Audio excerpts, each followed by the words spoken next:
Oh, shit. Look who's back. Coming out of Wichita, Kansas. I'm Robin O'Neill. You're listening to me reading stuff.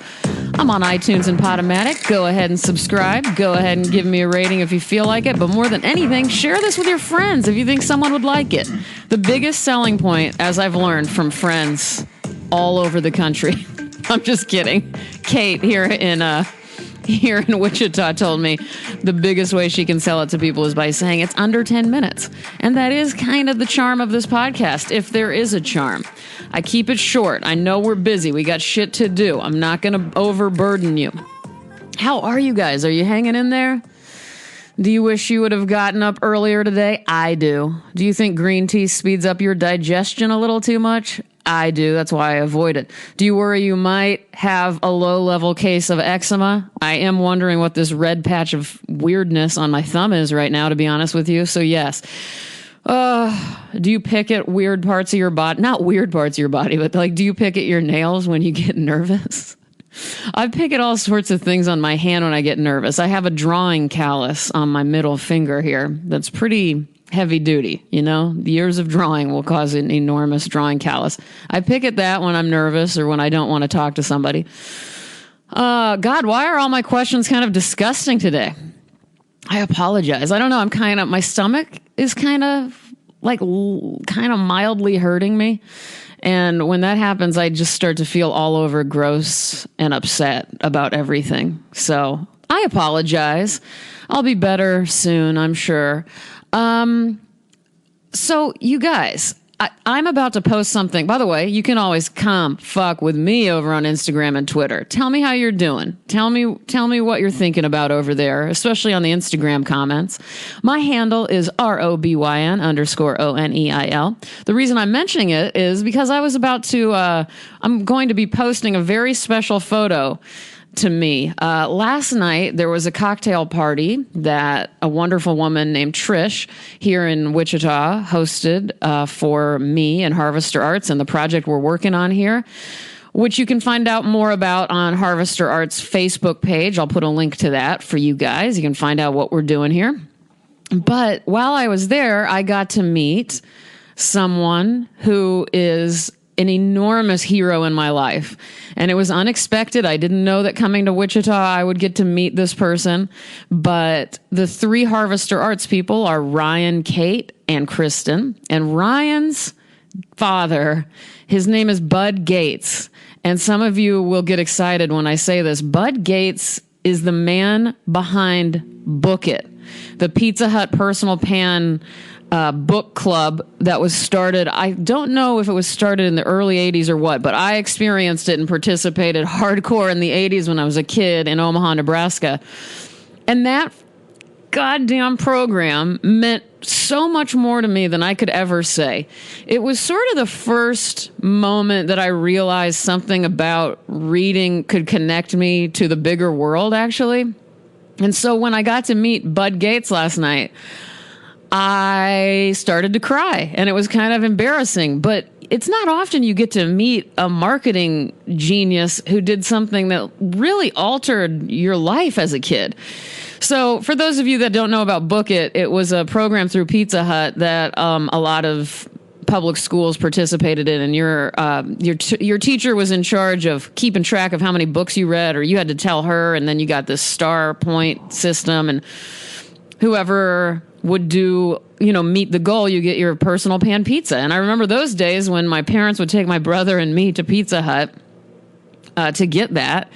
It was so amazing. And by the way, the first Pizza Hut started here in Wichita. I got to see the first Pizza Hut that was built and run in the 1950s on the campus here at Wichita State University. So that was exciting. I have a photo of that as well.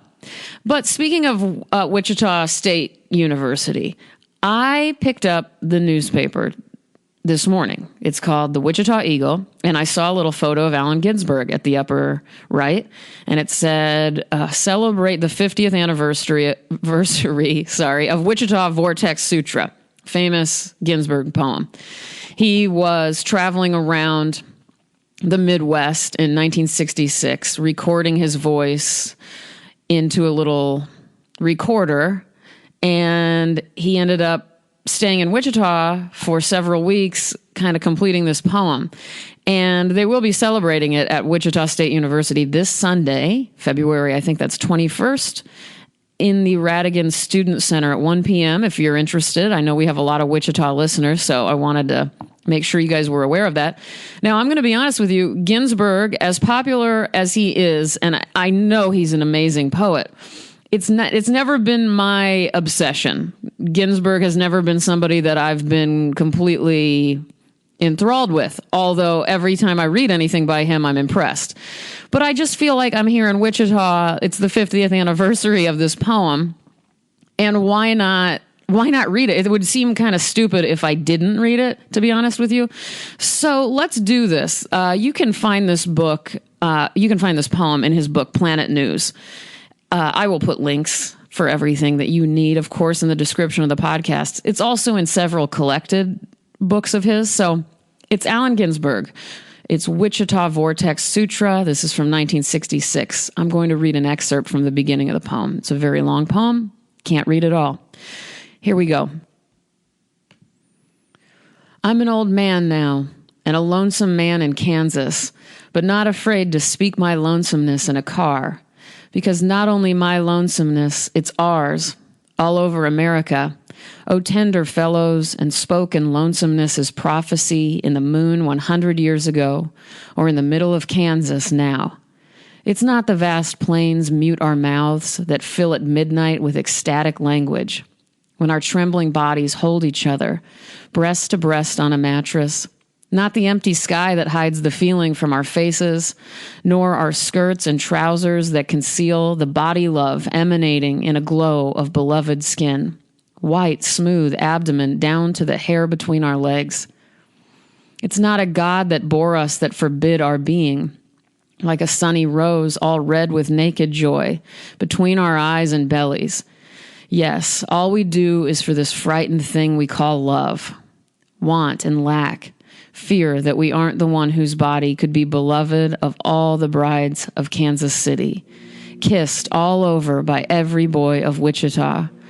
Oh, but how many in their solitude weep aloud like me on the bridge over the Republican River, almost in tears to know how to speak the right language. On the frosty, broad road, uphill between highway embankments, I search for the language that is also yours. Almost all our language has been taxed by war. Radio antenna, high-tension wires ranging from Junction City across the plains. Highway cloverleaf sunk in vast meadow lanes, curving past Abilene to Denver, filled with old heroes of love. To Wichita, where McClure's mind burst into animal beauty drunk, getting laid in a car in a neon-misted street 15 years ago. I guess I'll stop there. Do you guys hear this air conditioner unit? It's very loud. I kind of like it. It's comforting. If it would just stay put, like if it would, I mean, I don't know if it's the heater there. Some vent is making a noise that I love, but then it teases me. It goes on for a second and goes off like every 30 seconds. Anyway, so I'm hoping everyone is feeling understood still. I keep thinking of that. I just know how much people need to be understood. I also hope everyone is trying to understand others. I guess that's the key to this whole thing. And everyone really does seem to just be doing their best. Keep that in mind. As scary as that is, I think they are. But I want you guys to keep fighting the good fight. I will do the same. I will also talk to you next week on Monday. Have a wonderful weekend. I love you guys. Bye-bye.